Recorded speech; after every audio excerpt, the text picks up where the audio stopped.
Hey, what's going on everyone, and welcome back to Red 5 Reviews. Today's episode is a spoiler-free review for the New York Times best-selling Legends novel, Dark Force Rising. Now, Dark Force Rising was written by Timothy Zahn. It was the second book in the Thrawn Trilogy. It was originally published in 1992 by Bantam Spectra and was later reprinted by Del Rey. Now let's review. Just a heads up, although this is a spoiler-free review, there may be some mild spoilers for the first book, Heir to the Empire, so just wanted to give you plenty of warning if you would like to finish the first book beforehand. With that said, here we go. The story takes place shortly after the first novel. If you haven't read this book, then I would recommend to prepare for a trip, because quite a bit happens in this story. Dark Force Rising features several subplots. We see Admiral Akbar arrested and suspected for treason. We see smuggler Talon Karrde eventually captured by Thrawn and the Empire. And Mara Jade seeks the help of Luke Skywalker to save Karrde despite her hatred and vendetta towards him. We also see Luke traveling to Jomark to receive training from Master Joruus C'baoth, and quickly discovers that he's insane. Also throughout the story, there is a search for the missing 200 dreadnoughts called the Katana Fleet, and both the New Republic and the Empire race to find it before the other side does.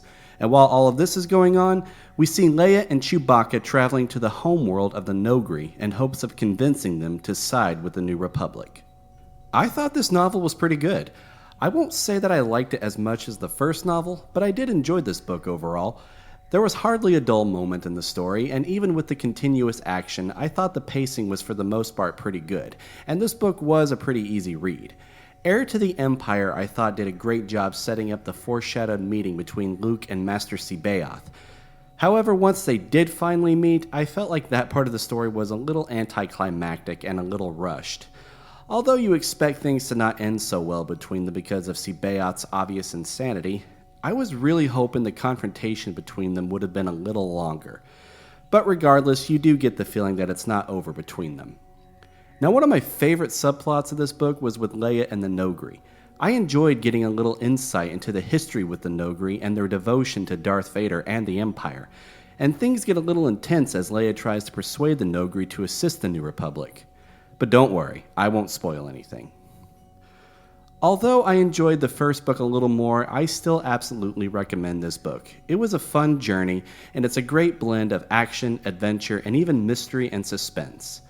For my rating, I give Dark Force Rising 4 out of 5 stars. I'm very impressed with the Thrawn Trilogy so far, and I absolutely do recommend it for all Star Wars fans. And if you're new to reading Star Wars books, then I do recommend starting this trilogy if you'd like more Star Wars stories outside of the films. Hey, thank you all so much for checking out this review. I hope that you enjoyed it, and I hope that you found it helpful. And if you did, please consider liking this video, and also please consider subscribing to my channel if you'd like to stay updated with more Star Wars reviews and discussions. Now, if you've read this novel already, I'd be very interested to read your thoughts, so be sure to post your opinions of this book down in the comments below. And also be sure to stay tuned for my next review, which will be for Book 3 of the Thrawn Trilogy, The Last Command, also written by Timothy Zahn. Thank you all again so much for everything, and until next time, this is Red 5, standing by.